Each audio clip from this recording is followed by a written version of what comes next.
Blood marked the trail she left through the dust-choked streets of Marysville, California, in the summer of 1869. Thea Anderson stumbled forward, one hand pressed against her bruised ribs, the other wiping at the crimson stream flowing from her split lip. Freedom was what she'd sought when she'd made her desperate dash from the Thornton estate on the edge of town. But all she'd found was her husband's swift retribution when his men dragged her back. Cole Blackstone had seen the whole thing from the shadowed doorway of the saloon. He wasn't the type of man to interfere in another man's business, especially not the business of a man like Victor Thornton, who owned half the county and had the sheriff in his pocket. But something about the way the woman's eyes had remained defiant even as Thornton's fist, connected with her face, stirred something in Cole's chest that he thought had died years ago on the battlefields of Gettysburg. Thea's legs finally gave out and she collapsed against a water trough, grateful for the momentary respite. Her white dress was stained with dirt and blood, her honey-blonde hair falling in disheveled waves around her shoulders. She had nowhere to go, no one to turn to. In the 3 months since she'd been forced to marry Victor Thornton, she'd learned that his influence extended far beyond the borders of Marysville. No one would help the wife of the most powerful man in the county. "Madam," a low voice called from behind her, "don't turn around just yet." Thea froze, her fingers tightening on the edge of the trough. "Your husband's men are coming down the street," the voice continued. "If you want to get away, really get away this time, you need to trust me." "Why would you help me?" Thea whispered, her voice raw from screaming. "Because no one deserves what I just saw," the man replied. "Now there's a horse saddled behind the general store, brown mare, white blaze. Can you ride?" "Yes," Thea answered without hesitation. She'd grown up on a ranch before her father's death had left her at the mercy of a guardian who'd sold her to Thornton to cover his gambling debts. "When I walk away, count to 30, then make your way to that horse. Don't run. Don't draw attention. Just walk like you've got somewhere to be." Thea heard the jingle of spurs as the stranger moved away. She began counting, her heart hammering against her bruised ribs. By the time she reached 30, she'd formulated a plan. She'd ride south toward Sacramento. From there, she could take a steamer to San Francisco. She had a little money sewn into the hem of her dress, not much, but enough to get her started. With a deep breath, Thea pushed herself up from the trough and turned in the direction of the general store. She kept her head down as she walked, fighting the urge to run when she heard voices approaching from a side street. "She couldn't have gone far," one of the men said. "Thornton says dead or alive. It don't matter to him no more." Thea's blood ran cold. This wasn't just about bringing her back to be punished. Victor intended to kill her. Her pace quickened despite her efforts to remain inconspicuous. The brown mare was exactly where the stranger had said it would be, already saddled and waiting. Thea glanced around but saw no sign of her mysterious benefactor. With practiced ease, she mounted the horse and nudged it into a walk, heading toward the southern edge of town. She'd nearly reached the outskirts when she heard hoofbeats approaching rapidly from behind. Terror seized her and she dug her heels into the mare's sides, urging it into a gallop. Pain shot through her battered body with every jolt, but fear pushed her onward. "Madam," it was the voice from before. "This way," a man on a black stallion pulled alongside her. His face was partially obscured by the brim of his hat, but she could see a strong jaw shadowed with stubble and piercing blue eyes. He wore the dust-covered clothes of a cowboy, a bandana tied loosely around his neck. "They're blocking the south road," he shouted over the thunder of hooves. "Follow me." He veered sharply to the west, and Thea followed without question. Behind them, shouts erupted as Thornton's men spotted them. The mare was fast, but Thea could tell they wouldn't outrun their pursuers for long. The cowboy seemed to realize this too, because he suddenly pulled his horse into a dense copse of trees beside a shallow creek. "Dismount," he ordered, jumping down from his own horse. "We need to make them think we continued west." Thea slid from the saddle, wincing as her feet hit the ground. The cowboy took the reins of both horses and led them through the creek for several yards before bringing them back onto the bank. He then slapped both animals on the rump, sending them galloping westward while he pulled Thea into the shelter of the trees. "We'll wait here until they pass," he whispered, his breath warm against her ear. Moments later, the thunder of hoofbeats approached. Through the foliage, Thea could make out 5 riders pausing at the creek, examining the tracks. "They went that way," one of the men said, pointing west. "Let's go." The group took off at a gallop, following the path of the riderless horses. Thea released the breath she'd been holding, suddenly aware of how close she stood to the stranger. He smelled of leather, tobacco, and open sky. "Thank you," she murmured. He stepped back, giving her space. "Don't thank me yet, Mrs. Thornton. We're still a long way from safe." "Thea," she corrected firmly. "Thea Anderson. I never took his name, not in my heart." A slight smile tugged at the corner of his mouth. "Cole Barrett," he replied with a tip of his hat, "and we need to keep moving. Those horses will buy us some time, but not much." "Where are we going?" Thea asked as they began walking eastward, away from the direction their pursuers had taken. "I've got a camp about 3 miles from here," Cole explained. "We'll rest there tonight, then head north at first light." "North?" Thea frowned. "I was planning to go to San Francisco, which is exactly where Thornton will expect you to go. Every port, every stage station between here and there will have men watching for you." Cole glanced at her bruised face. "How bad are you hurt? Can you walk that far?" Thea straightened her spine, ignoring the pain. "I've endured worse, Mr. Barrett." Something dark flickered across Cole's face. "Call me Cole. And I'm sorry to hear that, madam." They walked in silence for a time, Thea struggling to keep pace despite her injuries. The sun was setting by the time Cole led her into a small clearing where a modest camp had been established. A small tent, a cold fire pit, and supplies carefully arranged beneath a canvas tarp. "It's not much," Cole said as he knelt to start a fire, "but it's private." "Why are you helping me?" Thea asked, sinking gratefully onto a fallen log. "You don't know me." Cole's hands paused in their work. "I know enough," he said quietly. "I know Thornton's reputation. I know what I saw today." He struck a match, touching it to the kindling.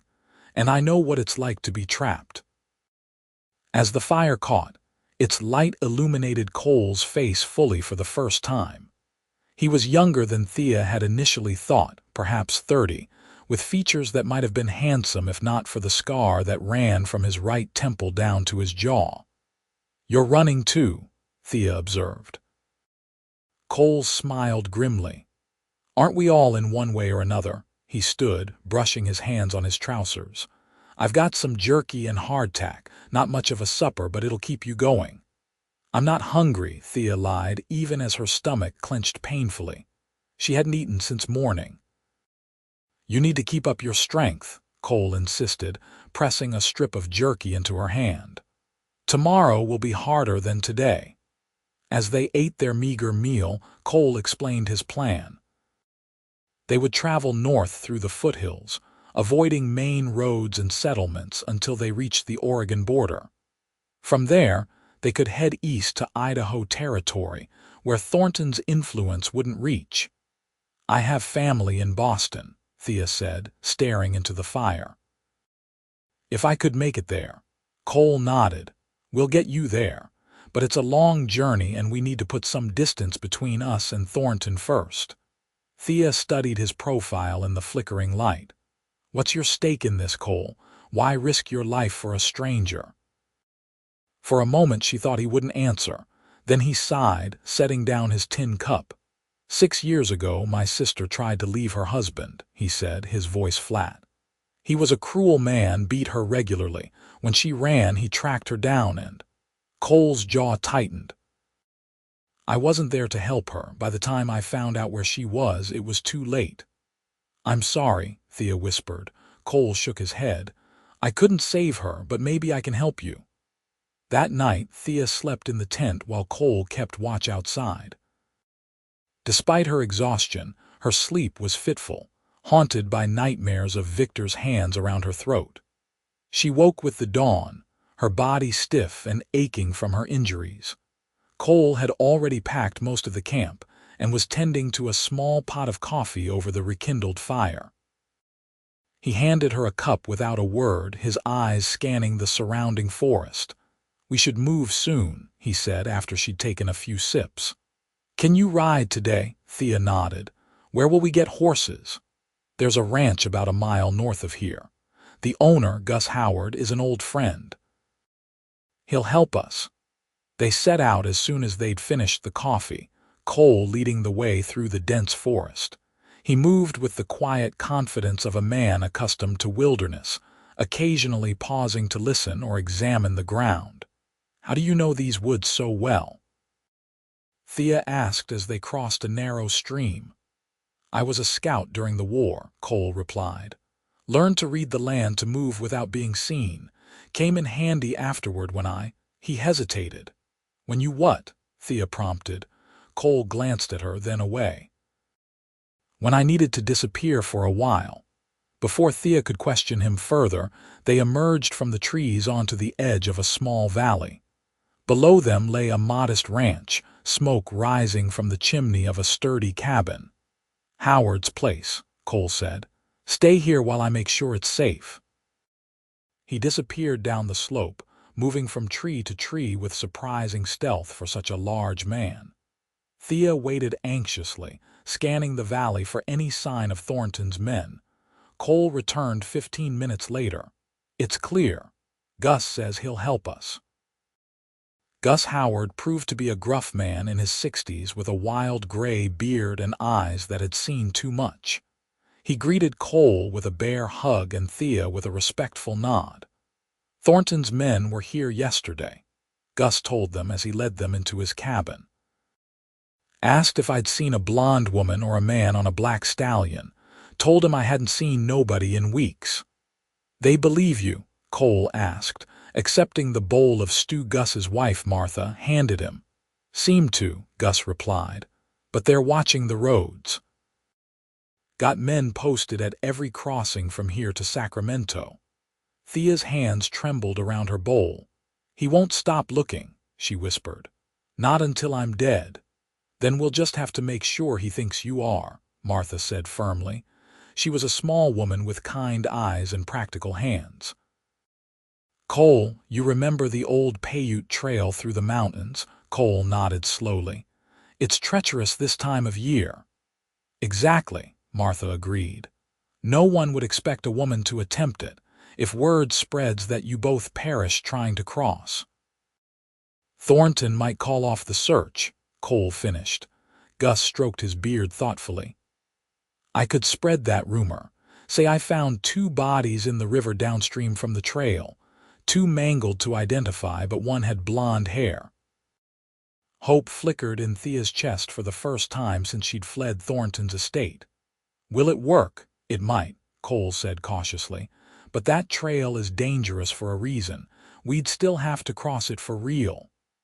I'll do whatever it takes, Thea said firmly. I'm not going back to him. Cole studied her face, noting the determination that hardened her delicate features. All right, he agreed finally, but we'll need supplies, proper gear. The mountains are unforgiving. Take what you need, Gus offered, and the 2 best horses in my stable. By midday, they were ready to depart. Gus had provided them with sturdy mounts, provisions, warm clothing, and a rifle for Cole.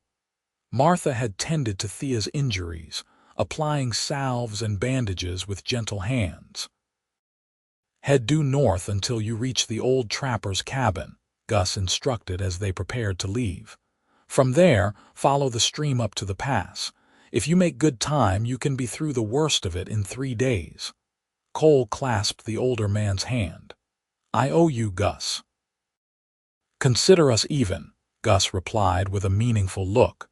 "Just get the lady to safety." They set out shortly after, keeping to the cover of the trees as they made their way north.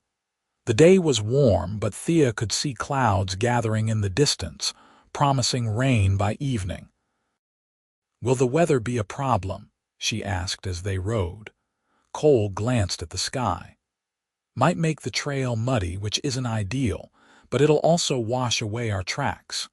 They rode steadily through the afternoon, stopping only briefly to rest the horses and eat a cold meal.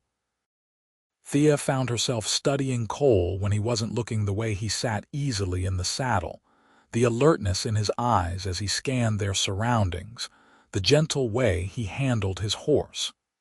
He wasn't like any man she'd met before.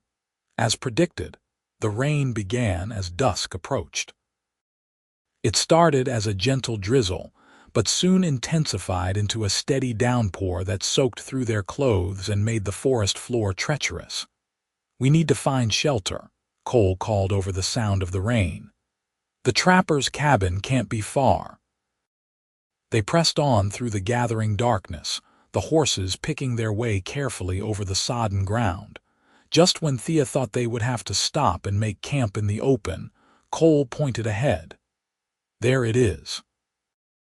The trapper's cabin was little more than a crude shack nestled against the base of a cliff, but it had a roof and walls, which was all Thea cared about at that moment.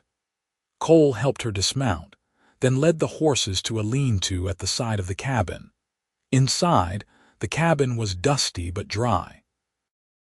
A small fireplace dominated one wall, and a narrow cot stood in the corner. Cole quickly set about starting a fire while Thea wrung water from her hair and skirts. "You should change into something dry," Cole said, not looking at her as he coaxed the fire to life. "I'll step outside." "No," Thea said quickly, the thought of being alone sending a jolt of fear through her. "Just turn your back." Cole nodded, focusing intently on the fire as Thea changed into the dry clothes Martha had provided: a simple shirt, trousers, and a heavy woolen sweater. The men's clothing felt strange against her skin, but the warmth was welcome. "You can turn around now," she said when she was decent. Cole glanced over his shoulder, his eyes widening slightly at the transformation.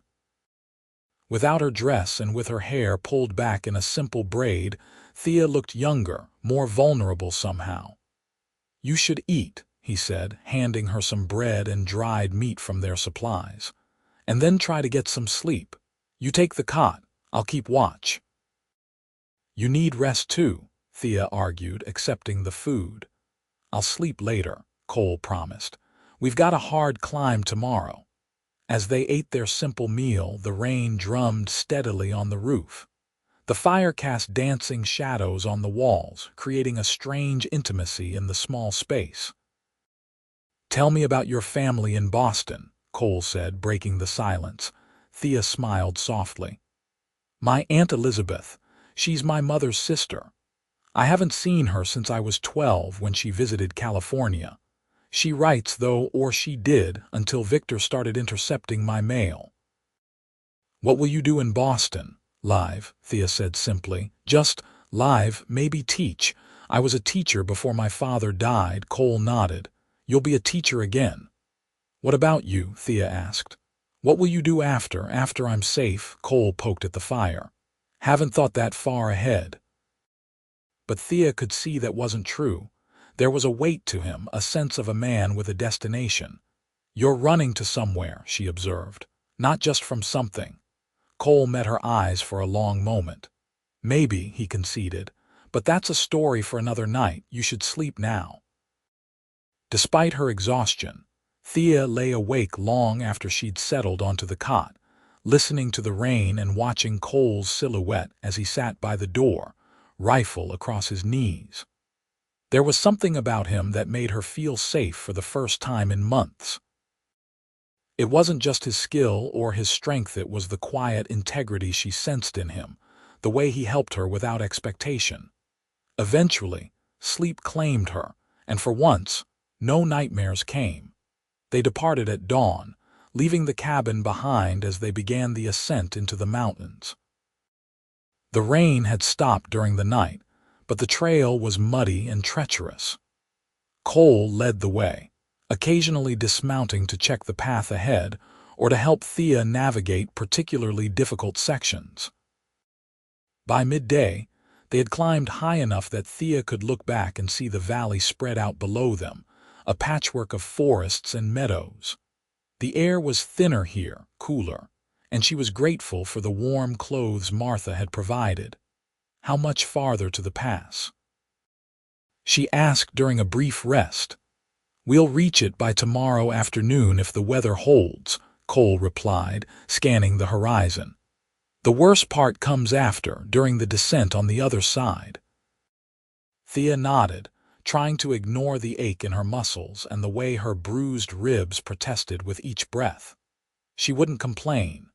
Freedom was worth any discomfort. They continued their climb through the afternoon, the trail growing steeper and narrower. In some places, it was barely wide enough for the horses, with a sheer drop to one side that made Thea's stomach lurch. "Keep your eyes on the trail ahead," Cole advised when he noticed her glancing nervously at the edge. "Not on the drop."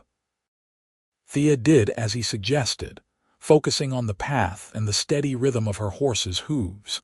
They made good progress until late afternoon when the sky darkened ominously. "Storm's coming," Cole said, frowning at the gathering clouds. "We need to find shelter before it hits."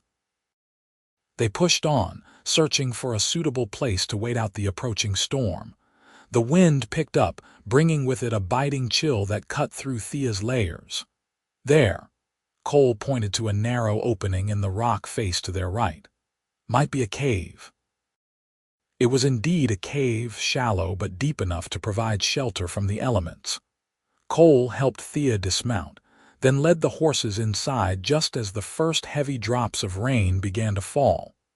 "We'll stay here tonight," he decided, unloading some of their supplies. No point risking the trail in a storm. Thea sank down onto a flat rock, her legs trembling with fatigue. Cole noticed immediately and was at her side in an instant. "Are you all right?" he asked, concern evident in his voice. "Just tired," Thea assured him, though in truth, every part of her ached and her head was pounding. The bruises Victor had given her had deepened to a mottled purple that spread across her ribs and back. Cole studied her face, unconvinced. "Let me see your injuries." "I'm fine," Thea insisted, but Cole shook his head. "You're pushing yourself too hard. If you collapse on the trail tomorrow, it could be dangerous for both of us." Reluctantly, Thea allowed him to examine her. His hands were gentle as he checked her ribs, his expression darkening as he took in the extent of the bruising. "Bastard," he muttered, reaching for their medical supplies. "Some of these need fresh bandaging." As he worked, the storm intensified outside, rain lashing at the entrance of the cave and wind howling through the mountain passes. Inside, they were dry and relatively warm, especially after Cole managed to start a small fire using the dry wood they'd carried with them. "Thank you," Thea said as Cole finished tending to her injuries. "Not just for this, but for everything. I know the risk you're taking." Cole sat back on his heels, his face illuminated by the dancing flames. "I told you why I'm helping." "Because of your sister," Thea nodded. "But there's more to it, isn't there? You could have given me directions or money or a horse. You didn't have to come with me." For a long moment, Cole was silent. Then he sighed. "I'm not the hero you think I am, Thea. After my sister died, He paused, staring into the fire. "I tracked down her husband, and I killed him." Thea's breath caught in her throat. "The law has been after me ever since," Cole continued, his voice flat. "I've been moving north, planning to cross into Canada. When I saw what Thornton did to you, I couldn't just ride away, but I'm not a good man." "Yes, you are," Thea said with quiet conviction. "What you did, I can't judge that, but I know a good man when I see one. Cole looked at her then, really looked at her, and something shifted in his eyes. Get some rest, he said softly. I'll keep watch. As the storm raged outside, Thea curled up in her bedroll, Cole's revelation echoing in her mind. He'd killed a man, committed murder, yet she wasn't afraid of him. Perhaps she should have been, but all she felt was a deep sadness for what he'd endured and gratitude for his protection. The next morning dawned clear and cold. The storm had passed during the night, leaving behind a washed clean sky and a treacherous trail. Ice had formed in patches, making the already difficult path even more dangerous. We'll have to take it slow, Cole said as they prepared to depart. One misstep could be fatal. They set out carefully, leading the horses on foot through the most precarious sections. The air grew thinner as they climbed higher, and Thea found herself breathing hard, her lungs burning with the effort. By midday, they could see the pass ahead, a narrow gap between two towering peaks. The trail leading up to it was steep and exposed, with no shelter from the biting wind that whipped around them. We'll rest here before the final push, Cole decided, guiding Thea to a sheltered spot behind a large boulder. He handed her some jerky and their canteen. Eat. You'll need your strength.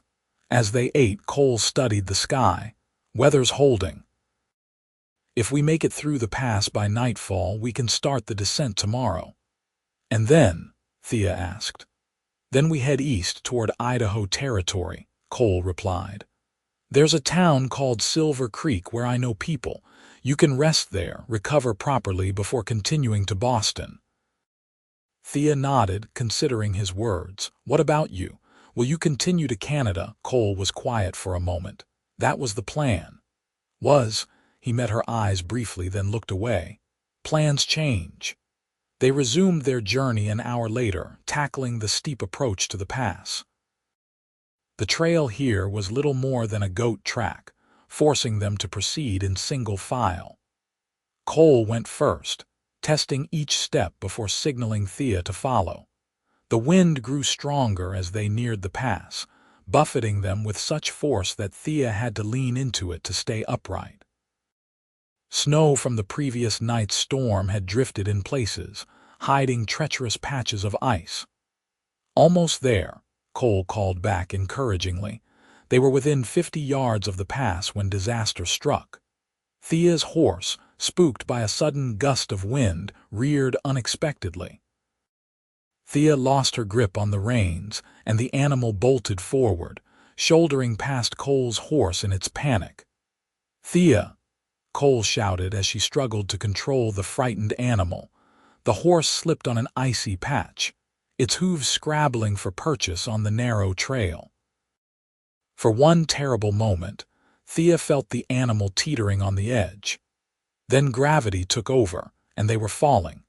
Thea screamed as she was thrown clear of the saddle, landing hard on a narrow ledge about 15 feet below the trail. The horse wasn't as fortunate, tumbling past her with a terrified whinny before disappearing into the mist below. "Thea," Cole's voice was desperate. "Are you hurt? Can you move?" Thea lay still for a moment, taking inventory of her body. Nothing seemed broken, but her left ankle throbbed painfully, and fresh blood seeped through the bandage on her arm. "I'm alive," she called back, her voice shaking. "But I'm stuck." She heard Cole securing his horse, then the sound of boots on loose rock as he carefully made his way down to her. The ledge was narrow, barely wide enough for both of them, with a sheer drop beyond. "Don't move," Cole warned as he reached her side. His face was pale beneath his tan, his eyes wide with fear. "Let me check you over." His hands were gentle as they probed for injuries. "Ankles swollen," he muttered. "Might be sprained. Can you stand?" With Cole's support, Thea managed to get to her feet, wincing as she put weight on her injured ankle. "I think so." "Good," Cole said, relief evident in his voice. "Now we need to get back to the trail." The climb back up was agonizing. Thea's ankles screamed with each movement, and the loose rock provided treacherous handholds. Cole went first, creating a path, then reaching back to help her follow. By the time they regained the trail, Thea was pale and sweating despite the cold. Cole helped her onto his horse, then led the animal carefully forward.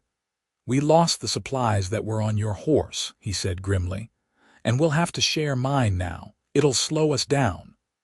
"I'm sorry," Thea whispered, feeling tears of pain and frustration well in her eyes. Cole glanced back at her. "Don't be. You're alive. That's what matters." They reached the pass as the sun was beginning its descent behind the western peaks. Beyond lay a vast expanse of forested mountains, stretching as far as the eye could see. "We need to find shelter before dark," Cole said, looking at Thea with concern. "You're in no condition to continue." They began the descent on the eastern side of the pass, the trail here slightly wider but no less steep. Cole led the horse with extreme caution, frequently stopping to check on Thea. As the light faded, they came upon a small plateau where the remains of an old hunting cabin stood, just 3 walls and part of a roof, but enough to provide some protection from the elements. "This will have to do," Cole decided, helping Thea dismount. He quickly set about making the space as comfortable as possible, using branches and their remaining blanket to create a sheltered corner. Once Thea was settled, he built a fire and prepared the last of their hot food. "How's the ankle?" he asked as he handed her a tin cup of coffee. "Painful," Thea admitted, "but I can manage." Cole nodded, though concern still lined his face. "We'll rest here tomorrow, give you a chance to recover before we continue." "We can't afford to lose a day," Thea protested. "We can't afford for you to collapse on the trail," Cole countered firmly. "Besides, by now Gus will have spread the rumor of our deaths. Thornton's men won't be looking for us anymore." Thea hadn't considered that. "Do you really think it worked, that Thornton believes I'm dead?" "A man like that believes what's convenient," Cole said, poking at the fire. "If he thinks you're dead, he doesn't have to explain to society why his wife ran away. His pride will make him want to believe it." Thea contemplated this, watching the sparks rise from the fire into the darkening sky. "What happens if he discovers I'm alive?" Cole's expression hardened. "He won't." The certainty in his voice should have been reassuring, but something about it sent a chill down Thea's spine that had nothing to do with the mountain air. "Cole," she said softly, "promise me you won't do anything rash if it comes to that." Cole met her gaze, understanding her meaning immediately. "I'm not looking to add another murder to my conscience, Thea, but I will protect you." "I don't want anyone else hurt because of me," Thea insisted. "Not even Victor." Cole studied her face, his expression softening. "You've got a kind heart, Thea Anderson. Too kind, maybe," he sighed. "Get some sleep. Tomorrow will be better." But tomorrow brought fever. Thea woke shivering despite the warmth of the fire Cole had maintained through the night. Her ankle had swollen to twice its normal size, and the wound on her arm was hot to the touch, angry red lines spreading from beneath the bandage. Cole's face was grim as he examined her. "Infection," he said tersely. "We need to clean that wound properly, and you need medicine I don't have." Thea tried to sit up, but the world spun alarmingly. "How far to Silver Creek?" "3 days at least," Cole replied, "and that's with a healthy rider." Thea closed her eyes, despair washing over her. "Go without me," she whispered. "Get help." "No," Cole's voice was firm. "I'm not leaving you alone in the wilderness with a fever." "Then we're both trapped," Thea murmured, a tear sliding down her cheek. Cole was silent for a moment, thinking. Then he stood decisively. "There's an old medicine man who lives in these mountains, a Paiute healer, if I can find him." "How?" Thea asked weakly. "I know roughly where his cabin is," Cole said, already gathering supplies. "If I leave now, I could be back by nightfall." Thea wanted to argue, terrified at the thought of being left alone in her weakened state, but she knew they had no choice. Without medicine, the infection would only worsen. "Take the rifle," she said instead. "I have my knife." Cole hesitated, clearly reluctant to leave her unarmed. "Are you sure?" Thea nodded. "You'll need it more than I will." Before departing, Cole made sure Thea was as comfortable as possible. He built up the fire, left water and food within easy reach, and positioned her so she could see the approach to their shelter. "I'll be back as soon as I can," he promised, his hand lingering on hers for a moment. "Just hold on." As Cole disappeared down the trail, Thea tried to fight the fear that threatened to overwhelm her. She was alone in the wilderness, injured and feverish with night approaching. If Thornton's men found her now, but they wouldn't, she reminded herself. They believed she was dead. She was safe, or would be, if the infection didn't claim her first. The hours crawled by with excruciating slowness. Thea drifted in and out of consciousness, her dreams filled with Victor's sneering face and the crack of his belt against her skin. Occasionally, she would start awake, heart pounding, certain she'd heard footsteps or voices outside the cabin. As darkness fell, her fever worsened. She began to hallucinate, seeing shadowy figures moving in the corners of the ruined cabin. In her delirium, she called out for Cole, for her dead parents, even once for Victor in the early days, before she'd understood what kind of man he truly was. It was fully dark when she heard actual footsteps approaching. Thea fumbled for her knife, her hand shaking so badly she could barely grasp the handle. "Thea," Cole's voice was the most beautiful sound she'd ever heard. "I'm back, and I brought help." Through the haze of fever, Thea saw Cole enter the cabin, accompanied by an elderly Native American man with long gray braids and deep-set eyes that seemed to see straight through her. "This is Waynekia," Cole explained, kneeling beside her. "He's a healer. He can help with the infection." The old man moved with surprising agility for his age, kneeling beside Thea and gently taking her injured arm.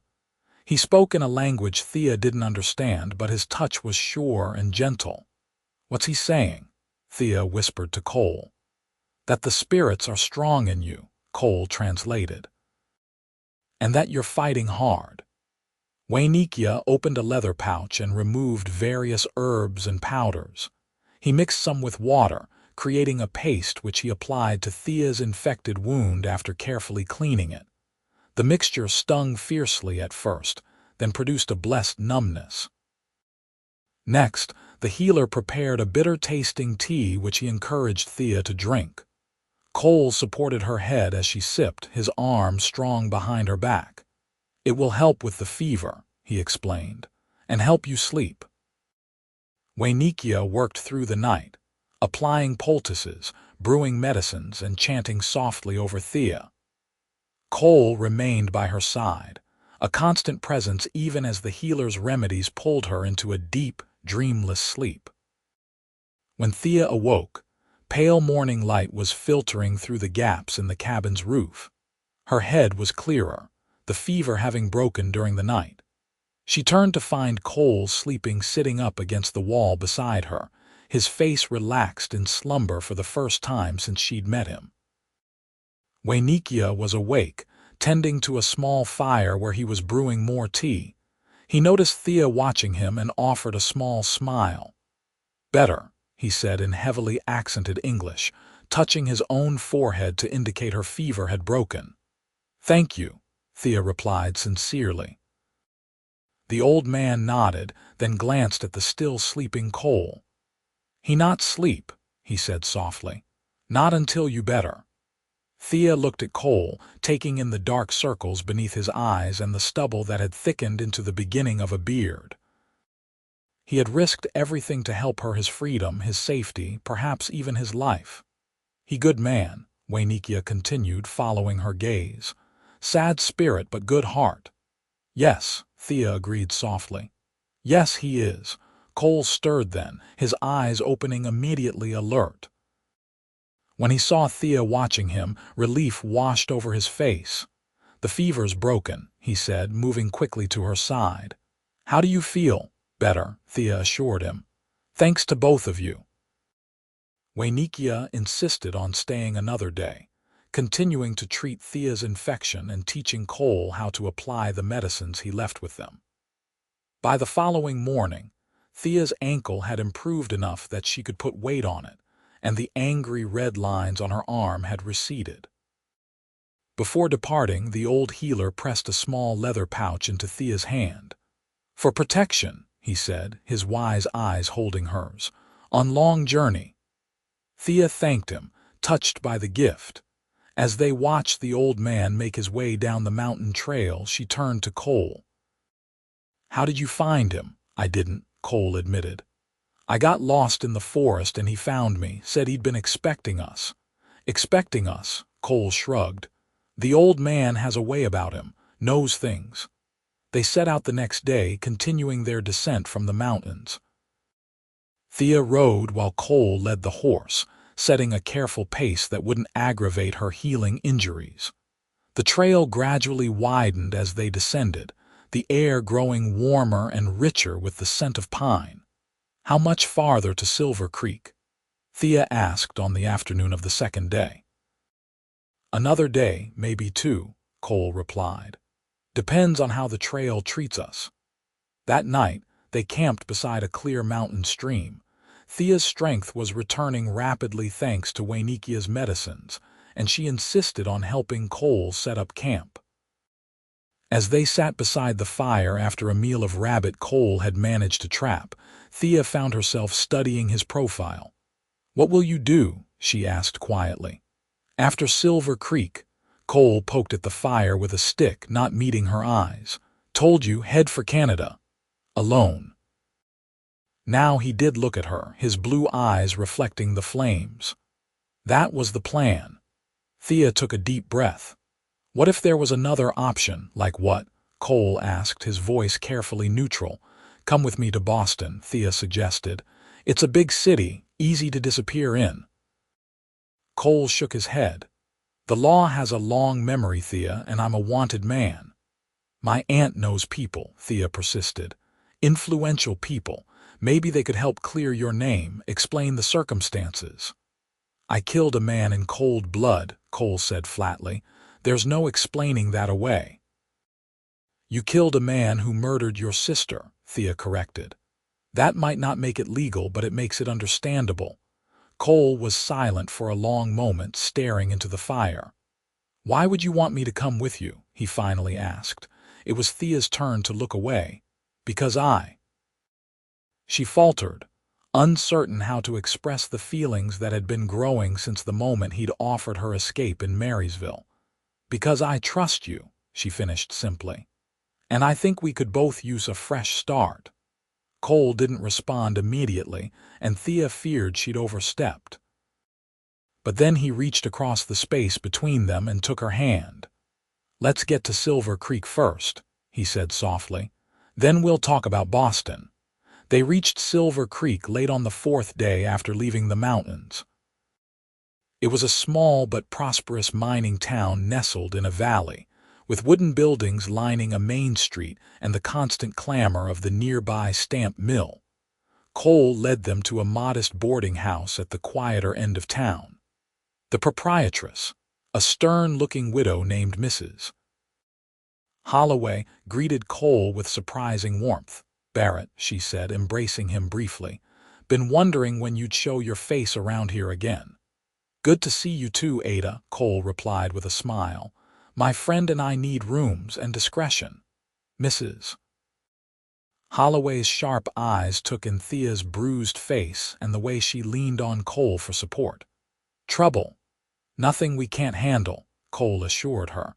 "But we'd appreciate it if you didn't mention our presence to anyone for a few days." The widow nodded. "Your usual room is available. And there's one across the hall for the lady." She reached for a set of keys. "Supper's at 6. Both of you look like you could use a good meal." Their rooms were simple but clean, with comfortable beds and wash basins filled with hot water. After weeks on the trail, the prospect of a proper bath and clean clothes seemed like unimaginable luxury to Thea. "Rest," Cole told her at her door. "I need to see someone in town. I won't be long." Thea nodded, suddenly reluctant to let him out of her sight. "Be careful." Cole smiled, his hand briefly touching her cheek. "Always am." After he left, Thea took advantage of the hot water to wash away the grime of their journey. Mrs. Holloway had provided a simple dress that fit well enough, and Thea put it on gratefully after cleaning her wounds and applying Wainikia's medicine. She was brushing her damp hair when a knock came at her door. Expecting Cole, she opened it to find Mrs. Holloway holding a tray. "Thought you might be hungry," the older woman said, bringing the tray in and setting it on a small table. "And I wanted a word." Thea tensed. "About what?" Mrs. Holloway studied her for a moment. "About Cole Barrett. He's a good man, but he carries trouble with him like some men carry a pocket watch." "I know about his past," Thea said carefully. "You now?" Mrs. Holloway raised an eyebrow. "Then you know he's got a price on his head in 3 states, that he killed a man with his bare hands, that the U.S. Marshals would love nothing better than to see him hang." Thea lifted her chin. "I know he saved my life." The older woman's expression softened slightly. "Running from a husband, are you?" Thea nodded, seeing no point in denial. Mrs. Holloway sighed. "Well, you're not the first and you won't be the last. Just know what you're getting into with Barrett. The man's path isn't an easy one to share." "I'm aware of the risks," Thea said quietly. "Are you?" Mrs. Holloway asked pointedly. "Are you ready to live looking over your shoulder? To move on at a moment's notice if trouble finds you, because it will, sooner or later." "I've been living in fear for months," Thea replied, her voice steady. "At least with Cole, I'd be afraid of the law, not of the man beside me." Mrs. Holloway considered her for a long moment, then nodded. "You've got spine, I'll give you that. Eat your supper. And if you need anything, my room's at the end of the hall." After the widow left, Thea sat by the window, watching the street below as she ate. Cole's complicated past didn't frighten her, not after what she'd endured with Victor. But Mrs. Holloway's warnings had given her pause. Was she being selfish, asking Cole to come to Boston? Would his presence put her aunt at risk? Cole returned as the sun was setting, his face somber. He'd visited the telegraph office, he explained, sending coded messages to contacts who might know if Thornton had accepted the story of their deaths. "And?" Thea asked anxiously. "No news yet," Cole replied. "But no news is good news. If Thornton were still actively searching, we'd have heard." They had dinner with Mrs. Holloway, who regaled them with local gossip while carefully avoiding any mention of their circumstances. After the meal, Cole suggested a short walk to help Thea's ankle regain its strength. The evening was cool but pleasant as they strolled down the quieter side streets of Silver Creek. Thea breathed deeply, enjoying the simple pleasure of walking without fear of pursuit. "I spoke to a man who runs the stage line," Cole said as they paused to rest on a bench outside the small town church. "There's a coach leaving for Denver the day after tomorrow. From there, you could take the train east." "You've decided not to come," Thea stated, her heart sinking. Cole sighed, running a hand through his hair. "Thea, I want to, more than you know, but I can't put you at risk." "I'm already at risk," Thea pointed out. "If Victor discovers I'm alive, that's different," Cole interrupted. "Thornton is one man, the law is everywhere." Thea turned to face him fully. "Cole Barrett, are you afraid for me or for yourself?" Cole looked startled. "What do you mean?" "I think you're scared," Thea said gently. "Not of being caught, but of what might happen if you aren't, of having a normal life, of caring for someone again." For a moment, Cole looked as though he might deny it, then his shoulders slumped slightly. You see too much, Thea Anderson. I see you, she replied simply. A man who's been running so long he's forgotten how to stand still. Cole was quiet for a long moment, staring at his hands. After Jenny, my sister, died, I didn't think I'd ever care about anyone again. Didn't want to. Caring hurts too damn much. Yes, Thea agreed softly. It does. But then you stumbled into that water trough in Marysville, Cole continued, a ghost of a smile touching his lips. All bruised and bloody but with fire still in your eyes, and something woke up in me. Thea's heart quickened. Something. Cole turned to her then, his blue eyes serious. Something I thought was dead and buried, something that terrifies me more than any U.S. Marshal ever could. Slowly, giving her time to pull away, Cole leaned forward and brushed his lips against hers. The kiss was gentle, questioning, and over too quickly. When he pulled back, his eyes searched hers. I can't promise you safety, he said quietly. Can't promise stability or peace or any of the things you deserve, but I can promise that no one will ever hurt you again while I draw breath. Tears welled in Thea's eyes. That's enough, she whispered.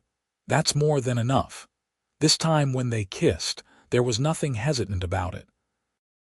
Cole's arms encircled her, drawing her against him as though he feared she might disappear. Thea wound her fingers in his hair, pouring months of fear and loneliness into the contact. When they finally broke apart, both breathing hard, Cole rested his forehead against hers. Are you sure about this? About me? I've never been more sure of anything, Thea replied truthfully. They returned to the boarding house hand in hand, their decision made. They would go to Boston together, face whatever challenges came their way together. As they reached Thea's door, Cole kissed her again softly. Get some rest, he murmured. We have plans to make tomorrow. But plans, as they both knew, had a way of changing. They were at breakfast the next morning when a boy from the telegraph office arrived with a message for Cole. His face grew grim as he read it. What is it? Thea asked, her happiness from the previous evening fading at his expression. Cole handed her the telegram. It was brief. T. Learn truth, heading your way, leave now, G. Gus, Cole explained unnecessarily. Somehow Thornton found out we're alive. Fear clutched at Thea's heart. How? Doesn't matter, Cole said, already standing. We need to go. Now. Mrs. Holloway, seeing their distress, quickly intervened. Back door, she instructed. I'll have horses saddled and waiting in 5 minutes. Pack only what you need. They moved with the efficiency of those accustomed to flight. Within 15 minutes, they had gathered their meager possessions and were mounted on fresh horses behind the boarding house. Mrs. Holloway pressed a bundle of food into Cole's hands. East Trail, she advised. There's an abandoned miner's cabin about 20 miles out. You can hole up there until it's safe to move on. Cole clasped her hand gratefully. Thank you, Ada, the widow nodded. Just don't get yourself killed, Barrett, either of you. They rode hard through the morning, pushing the horses as much as they dared on the rough trail.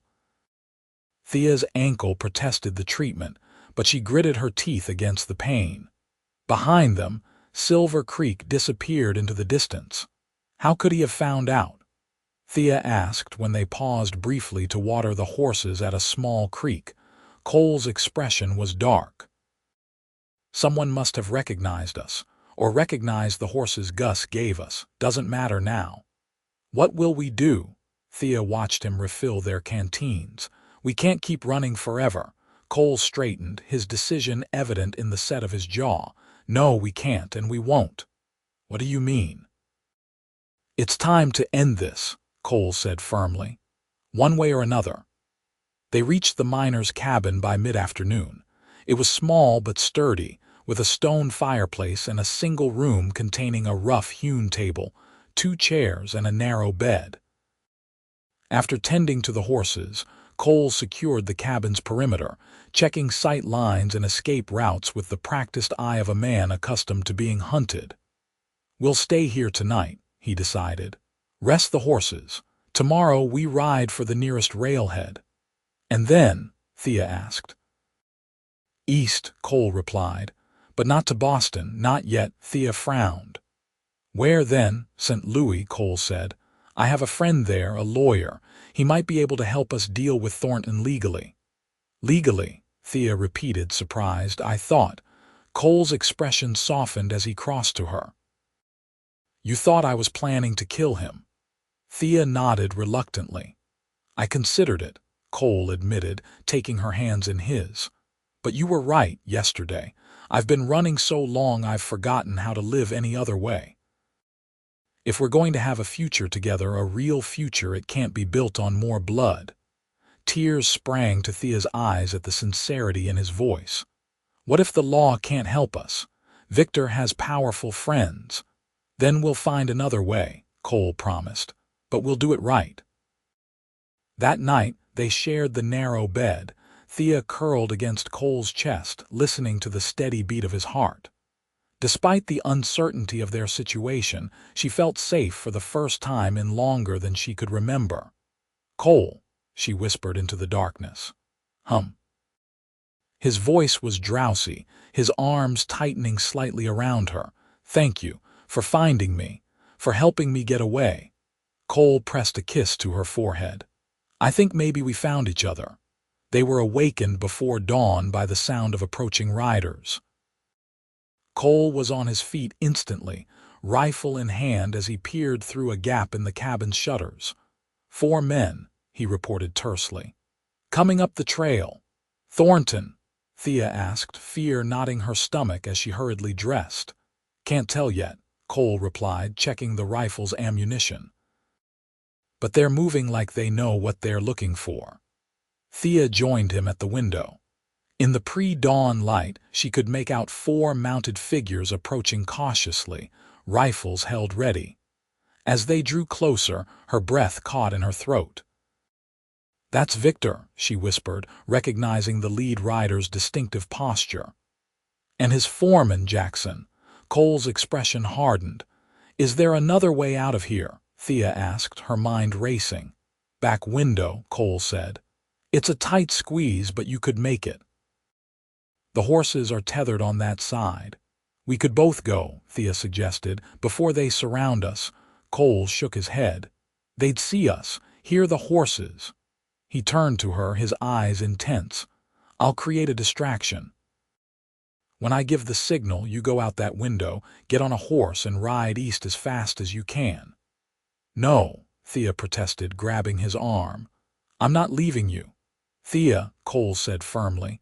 This isn't a discussion. I promised to get you safely away, and I will. And I promised myself I wouldn't let anyone else get hurt because of me, Thea countered. We face this together or not at all. Before Cole could argue further, a voice called from outside. Anderson, Barrett, we know you're in there. Come out now and no one needs to get hurt. Victor. His cultured voice carried clearly in the still morning air. Cole moved to the door, keeping to the side to avoid presenting a target. What do you want, Thornton? I want my wife, Victor replied coldly. The rest is between you and the law. Ex-wife, Thea called, her voice stronger than she felt. I am not your wife anymore, Victor, not in any way that matters. There was a pause, then a bark of laughter. You always were willful, Thea, but you know the law. A woman can't just decide to leave her husband. She can when he beats her nearly to death, Cole interjected. What happens between a man and his wife is private business, Victor replied, a harder edge entering his voice. Now I'm going to count to 10. If you don't come out, we're coming in. Cole turned to Thea, his expression grim. Last chance, go out the back, I'll hold them off. Thea shook her head, her decision made. Together. Cole studied her face for a moment, then nodded. Together, but stay behind me. 1, Victor began counting outside. Cole positioned himself beside the door, rifle ready. When I open the door, he whispered to Thea, I want you to call out to him. Tell him you're coming out, but you need to get your things. Keep him talking. 2, Thea nodded, understanding the plan. What will you do? Wait for an opening, Cole replied. They won't expect us to take the initiative. 3. Cole eased the door open slightly, remaining hidden behind the wall. Thea took a deep breath and called out, "Victor, wait, I'm coming out. Just let me gather my belongings." The counting stopped. "Thea, you're making the right decision." "Am I?" Thea replied, trying to keep her voice steady. "You'll let Mr. Barrett go unharmed." 4. Victor's voice was steel. Victor's answer was non-committal. "That's between him and the law, but I give you my word I won't shoot him where he stands." Thea glanced at Cole, who shook his head slightly. Victor's word meant nothing. 5. "I need more time," Thea called, desperation entering her voice now. "Just a few minutes, Victor." 6. Cole motioned for Thea to move further back into the cabin. He'd spotted something through the gap in the door, a vulnerability in their attacker's position. 7. "What's the plan?" Thea whispered urgently. "When I fire," Cole replied quietly, "run for the back window. No matter what happens, don't stop." 8. "I told you," Thea said fiercely, "I'm not leaving without you." Cole's eyes softened for a moment. "I'll be right behind you, I promise." 9. Thea didn't believe him, but she nodded anyway. Cole turned back to the door, taking careful aim through the narrow gap. 10. "Time's up, Thea." "We're coming in." Cole fired. The shot was deafening in the confined space of the cabin. Outside, someone cried out in pain. Instantly, a barrage of return fire splintered the door and walls of the cabin. "Go," Cole shouted, firing again. "Now, Thea."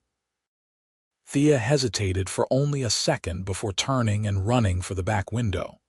She forced it open and climbed through, dropping to the ground outside. The horses were panicking, pulling at their tethers as the gunfire continued. She had just reached them when she heard a grunt of pain from inside the cabin, followed by the sound of something heavy falling. Her heart seized. "Cole," she called, starting back toward the window. "Run." Cole's voice was strained but commanding. "I'm coming. Just go." Torn between flight and returning to help Cole, Thea froze. Then she heard Victor's voice, closer now. "She's out the back." Jackson, circle around, decision made. Thea untied both horses and swung herself up onto the nearest one.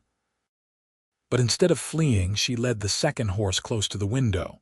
"Cole," she called, "the horse is ready. Come out now." For a terrifying moment, there was no response. Then Cole appeared at the window, his face pale, a dark stain spreading across his left shoulder. "You should have run," he said weakly, struggling through the opening. "Not without you," Thea replied, helping him onto the second horse. "Now we go together." They rode hard, leaving the cabin and Victor's shouts behind them. Cole was listing in his saddle, his injury clearly worse than he'd let on, but he kept pace with Thea as they fled east into the rising sun. It wasn't until they'd put several miles between themselves and their pursuers that Thea called a halt beside a small stream. Cole practically fell from his horse, his face gray with pain and blood loss. "Let me see," Thea insisted, helping him remove his shirt to reveal an ugly gunshot wound in his left shoulder. "Went through," Cole said through gritted teeth. "Clean, at least." Thea tore strips from her petticoat to create bandages, using water from the stream to clean the wound as best she could. "We need to get you to a doctor." Cole shook his head. "Too risky. Thornton will have men watching every town within 50 miles. Then what do we do?" Thea asked, securing the bandage around his shoulder. Despite his pain, Cole managed a smile. "We keep going. There's a settlement about 30 miles east. Man there owes me a favor." Thea helped Cole back onto his horse, worry gnawing at her. He was losing too much blood, growing weaker by the hour. But they had no choice but to push on, always listening for the sound of pursuit behind them. By midday, Cole was barely conscious, swaying dangerously in the saddle. Thea rode close beside him, ready to catch him if he fell. "Just a little further," she encouraged, though she had no idea how much distance remained to the settlement he'd mentioned. "Stay with me, Cole." "Always," he murmured, his eyes unfocused. "Promise, didn't I?" They crested a small rise, and Thea felt her heart leap. Below them lay a cluster of buildings, a tiny settlement nestled in a green valley. "Cole, look," she said excitedly. "We made it." Cole managed to focus long enough to see the settlement. "Caleb's place," he said weakly. "Tell him. Barrett sent you." "You can tell him yourself," Thea insisted. But Cole's eyes had closed again, his body slumping forward over his horse's neck. With renewed urgency, Thea led them down toward the settlement. As they approached, she saw it was even smaller than she'd thought, just a handful of buildings surrounding what appeared to be a trading post. A man emerged from the largest building as they rode in, a shotgun held casually in his hands. He was tall and lean, with graying hair and a weathered face. "That's far enough," he called. "State your business." "Please," Thea replied desperately. "My friend is hurt. He said to tell you Barrett sent us." "Are you Caleb?" The man's expression changed instantly. He lowered the shotgun and hurried forward. "Cole Barrett, what happened to him?" "Shot," Thea explained as Caleb helped ease Cole from the saddle. "We're being pursued by a dangerous man." Caleb glanced at her bruised face, then at Cole's unconscious form. "Bring him inside. My wife was a nurse during the war." The next hours passed in a blur for Thea. Caleb's wife, Sarah, indeed proved skilled at treating wounds. She extracted fragments of Cole's shirt from the wound, cleaned it thoroughly, and stitched both the entry and exit holes while Thea held Cole down during his moments of consciousness. "He's lost a lot of blood," Sarah said when she'd finished, washing her hands in a basin of water tinged pink. "But the bullet missed anything vital. If infection doesn't set in, he should recover." "Thank you," Thea said fervently. "Both of you. I don't know what we would have done." "Any friend of Cole's is welcome here," Caleb said firmly. "Now, why don't you tell us who's after you?" Over a simple meal of stew and bread, Thea explained their situation, her marriage to Victor, her attempted escape, Cole's intervention, and their subsequent flight. Caleb and Sarah listened without interruption, their expressions growing grimmer as the tale unfolded. "This Thornton sounds like a devil," Sarah said when Thea had finished, "and a powerful one." "He is," Thea agreed, "but Cole thought we might find legal help in St. Louis." "He mentioned a lawyer friend." Caleb nodded thoughtfully. "That would be Daniel Warren.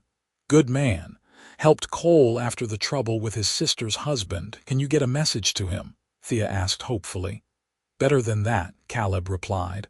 "I can get you to him. I make regular supply runs to Jefferson City. From there, it's a straight shot to St. Louis by riverboat." Hope surged in Thea's chest. "When?" "I leave tomorrow," Caleb said, "but Cole's in no condition to travel yet." "I'll stay with him," Sarah offered. "We can follow when he's stronger." Thea shook her head immediately. "I'm not leaving him." "Girl," Sarah said gently, "if this Thornton is as determined as you say, your best chance is to split up. Get to St. Louis, talk to Warren, start the legal proceedings. By the time Cole is well enough to travel, you could have the law on your side."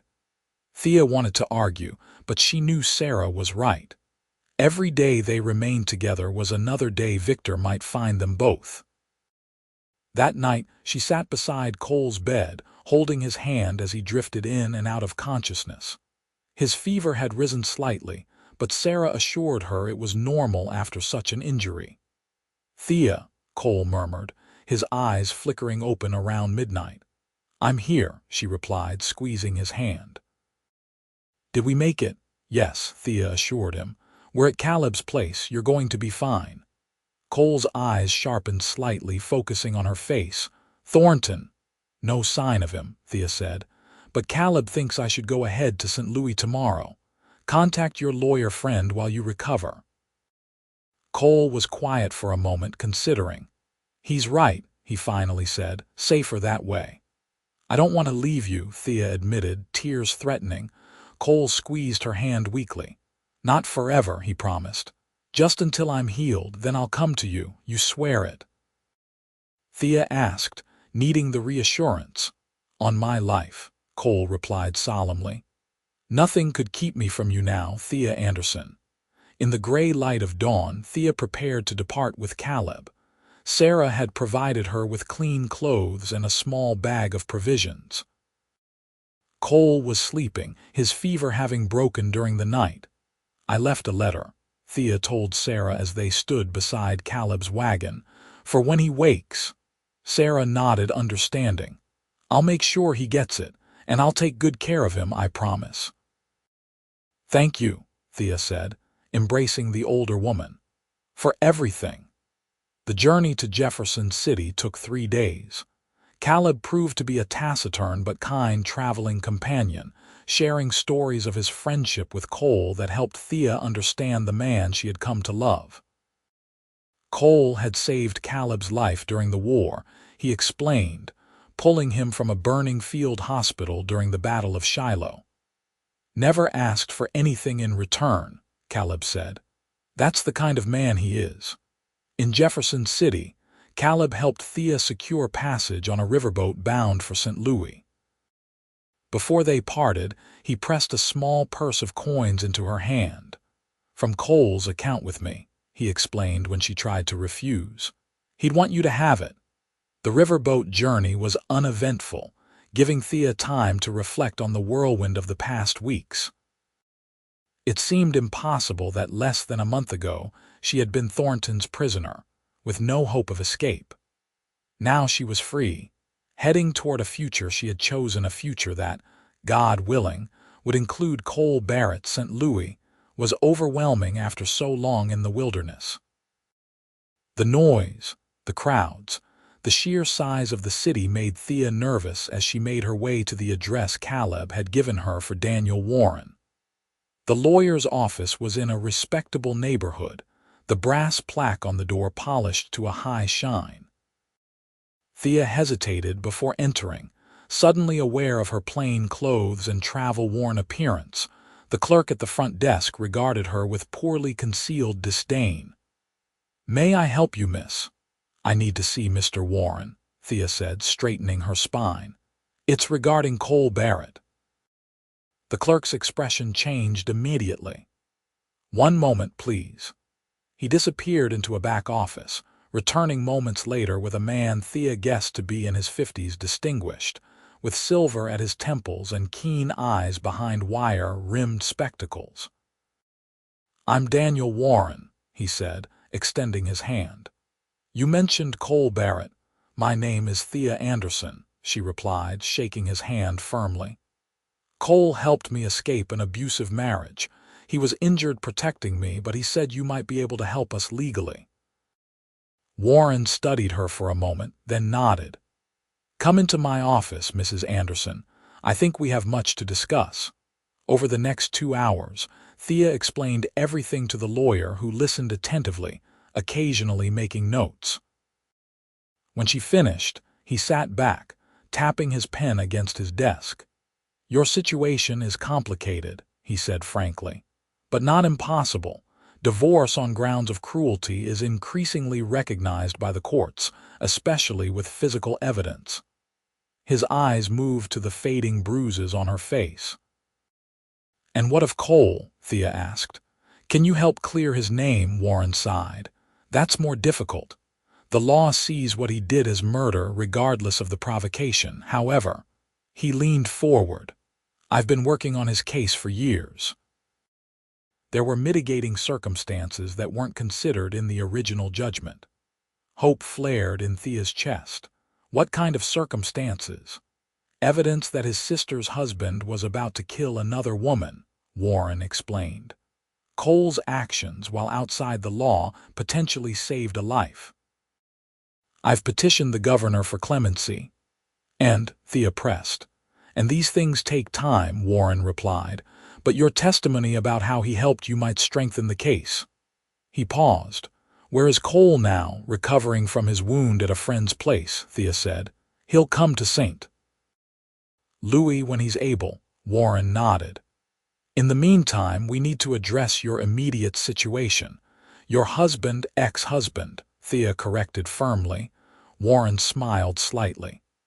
"Legally, he's still your husband, and he has the law on his side in trying to reclaim you.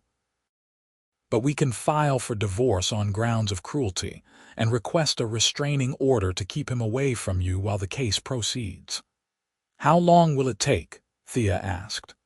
"Months, possibly a year," Warren admitted. "These cases are never quick. But I can arrange safe housing for you in the meantime." It wasn't the immediate solution Thea had hoped for, but it was a start. She left Warren's office with a plan and an appointment to return the next day to sign the necessary papers. The lawyer had arranged a room for her at a modest boarding house run by his widowed sister, Mrs. Eleanor Price. It was a comfortable place, clean and quiet, with other boarders who minded their own business. 2 weeks passed with no word from Cole. Thea tried not to worry, telling herself that his recovery would take time, that the journey to St. Louis was long. But as a third week began with no letter, no telegram, her anxiety grew. "No news is often good news," Mrs. Price assured her when she found Thea staring out the window one evening. "If something bad had happened, you'd have heard." Thea nodded, trying to take comfort in the words. She had been keeping busy, helping with the legal proceedings for her divorce and Warren's petition for Cole's clemency. The lawyer had been impressed with her intelligence and had even offered her a position as his assistant once her situation was resolved. It was nearly a month after her arrival in St. Louis when the letter finally came. Thea's hands trembled as she opened the envelope, recognizing Cole's handwriting on the address. "My dearest Thea, I am sorry for the delay in writing. My recovery took longer than expected, and then there was a complication I needed to address before I could come to you. That complication was Victor Thornton. He tracked me to Caleb's place 2 weeks after you left. There was no violence. He came alone, perhaps thinking me still too weak to resist. He offered me a deal, a significant sum of money to tell him where you had gone. I refused, of course. But our conversation revealed something important. Thornton is afraid not just of losing you, but of what you know. He believes you have evidence of financial improprieties that could ruin him if made public." I pressed him on this, and while he admitted nothing directly, his reaction confirmed my suspicion. There is something in his business dealings that could be his undoing. If we could find evidence of it, we might have a powerful bargaining chip to secure your freedom permanently. By the time you receive this, I will be on my way to St. Louis. Expect me within the week. Until then, be cautious. Thornton may not know exactly where you are, but he knows you're in St. Louis. All my love, Cole. Thea read the letter twice, her mind racing. Financial improprieties. She had never suspected Victor of anything illegal, though she knew his business methods were often ruthless. As his wife, she had been expected to entertain his associates, to attend dinners where business was discussed openly before the men retired to smoke and finalize details. There had been one night, she remembered suddenly, when Victor had hosted a group of investors from San Francisco. They had discussed a mining venture, something about falsified assay reports and bribing government officials. Thea had thought little of it at the time, assuming it was just men boasting to impress each other. But what if it wasn't? What if Victor really had committed fraud? And what if she could prove it? Thea took the letter to Daniel Warren the next morning, explaining Cole's theory. "It's possible," the lawyer agreed, tapping his fingers thoughtfully against his desk. "Thornton Enterprises has expanded rapidly in recent years, acquiring mining claims throughout California and Nevada. If those acquisitions were based on fraudulent information, Would it be enough to make him withdraw his opposition to the divorce? Thea asked eagerly. Warren nodded slowly. Men like Thornton value their reputation and freedom above all else. The threat of exposure could be very persuasive. He looked at Thea curiously. Do you have any evidence of wrongdoing? Not with me, Thea admitted. But there might be documentation at the estate. Victor kept meticulous records in his study. Records you no longer have access to, Warren pointed out. No, Thea agreed, but I know someone who might. That afternoon, Thea composed a careful letter to Martha Howard, Gus's wife. During their brief acquaintance, Martha had mentioned that her cousin worked as a housekeeper at the Thornton estate. If that cousin could be persuaded to look for specific documents. It was a long shot, Thea knew. But it was something to pursue while she waited for Cole's arrival. 5 days later, Thea was working in Warren's office, helping to organize case files when the door opened. She looked up automatically, then froze, her heart leaping into her throat. Cole Barrett stood in the doorway, hat in hand, his blue eyes finding hers immediately. He looked thinner than when she'd last seen him, and he held his left arm stiffly, but he was alive and whole in here. "Cole," she whispered, rising from her chair. For a moment, they simply stared at each other across the room.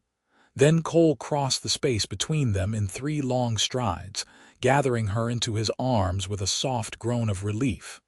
"Thea," he murmured into her hair. "God, I missed you."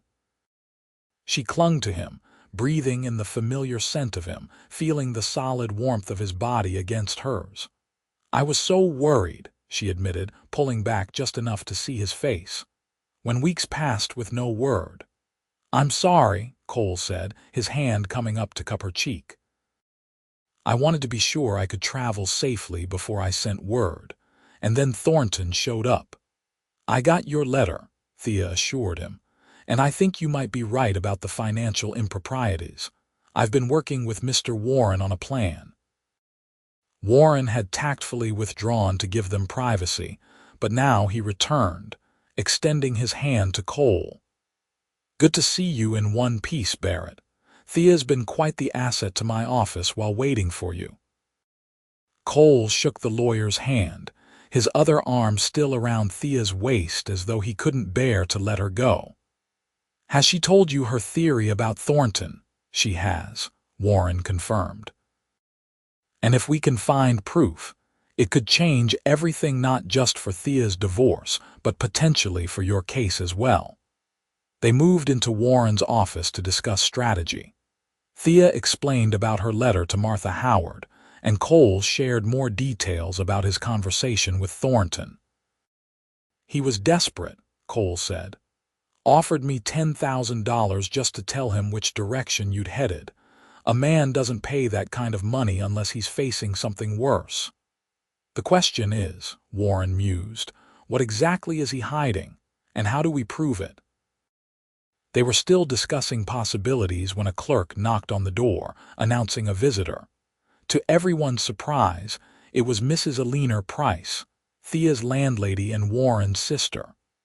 "Daniel, Miss Anderson," she said breathlessly. "There's a woman at my house asking for you both. Says she's come from California with important documents." They returned to the boarding house immediately, where they found Martha Howard herself waiting in the parlor, looking exhausted from travel but triumphant. "Couldn't trust this to the mail," she explained, patting a leather satchel on her lap. "My cousin came through. Found these in Thornton's study while he was away on business." Inside the satchel were ledgers and correspondence that painted a damning picture of fraud, bribery, and corruption. Victor had systematically falsified mining reports, bribed officials, and swindled investors out of hundreds of thousands of dollars. "This is more than enough," Warren said grimly after reviewing the documents.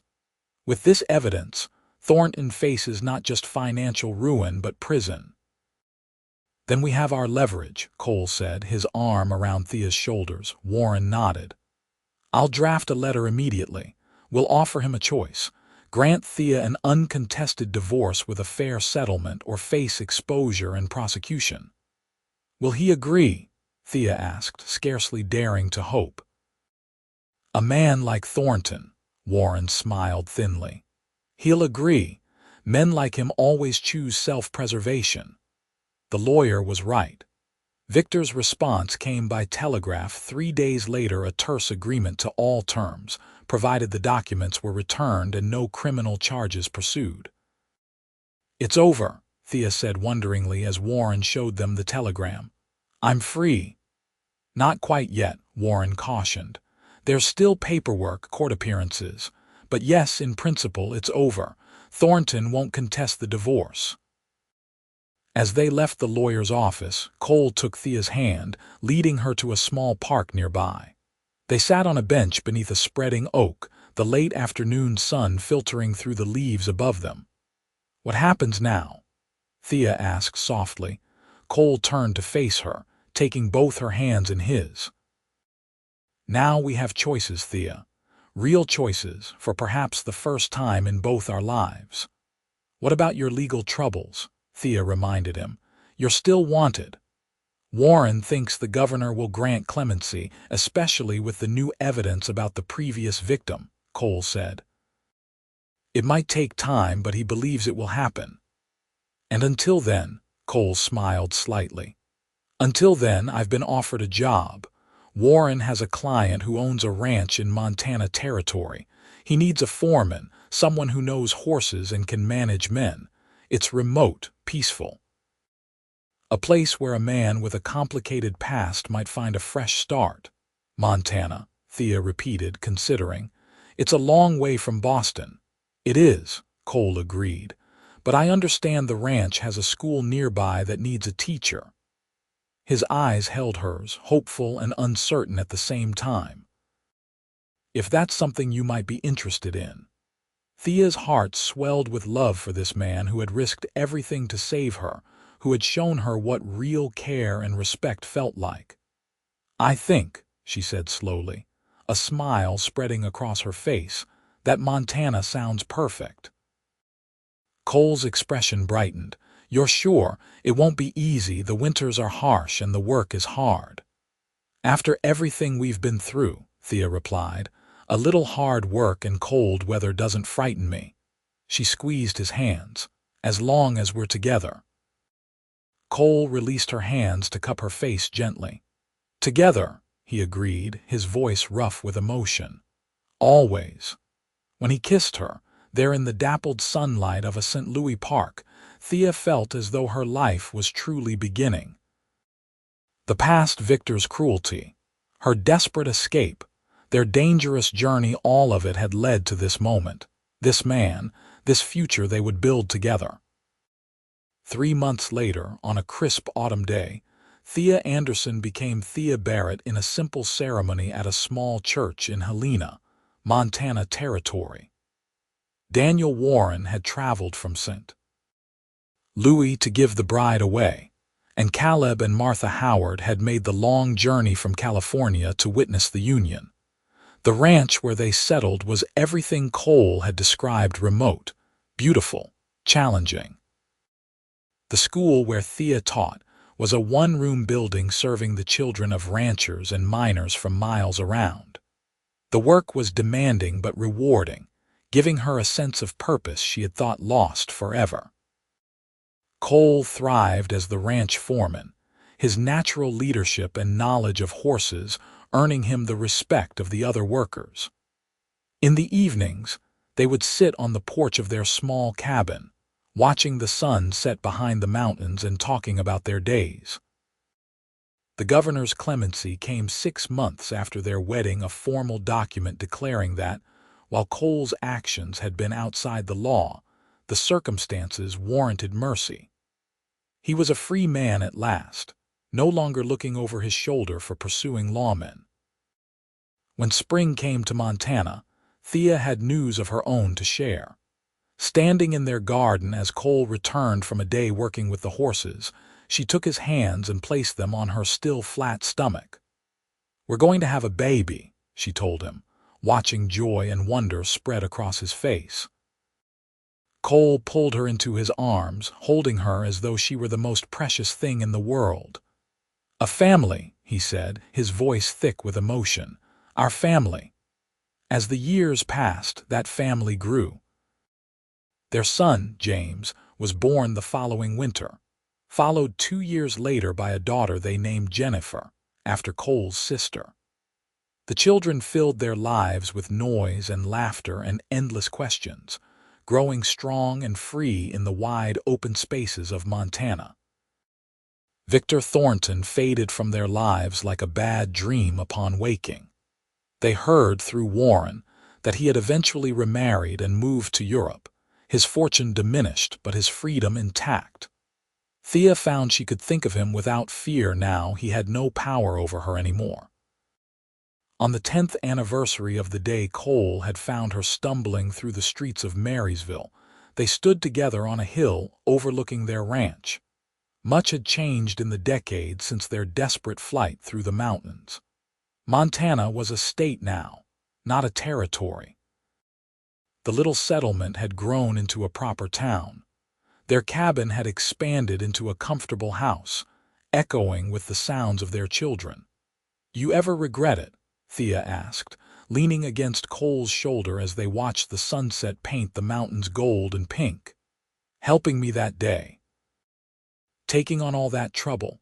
Cole turned to her, his blue eyes as bright and clear as the day they'd met, the lines at their corners only adding character to his handsome face. "Not for one single moment," he said, drawing her close. "You were worth every risk, every pain, every mile of that journey." Thea smiled up at him, this man who had found her at her lowest point and helped her find the strength to rise, to flee, to build a new life. "I love you, Cole Barrett," she said simply. "And I love you, Thea Barrett," he replied, bending to kiss her as the sun's last rays gilded their home in the valley below. "Always have, always will."